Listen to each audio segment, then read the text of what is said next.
Welcome to another episode of Super Ugly Paranormal Stories, brought to you by the good, the bad, and the super ugly.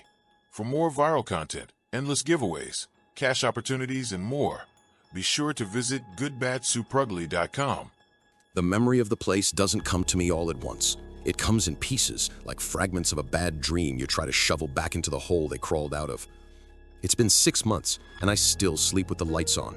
My name is Leo Kovacs. I'm 31 years old, and I used to fix things, starting with my nerve and ending with my understanding of how the world works.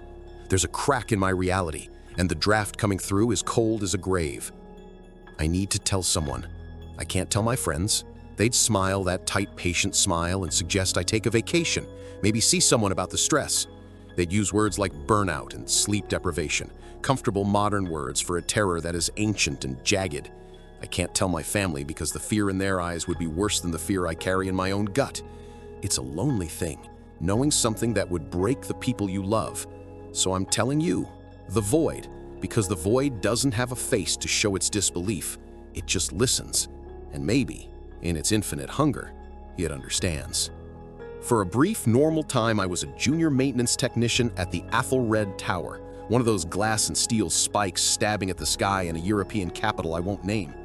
You've seen its kind, a monument to money and ambition, a vertical city that never sleeps, its windows reflecting the busy, unseeing world below.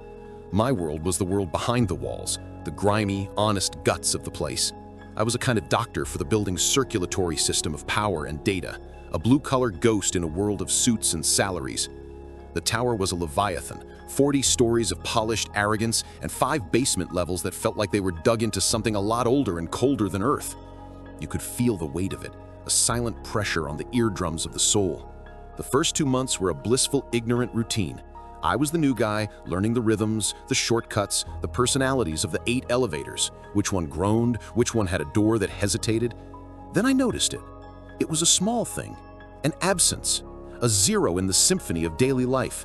In the work orders, in the daily chatter, floor 29 didn't exist. Other empty floors had weekly checks, the occasional pest control sweep, the hum of life support keeping them ready. Not 29. It was a void in the building's schedule, a missing tooth in its gleaming smile, a stillborn floor.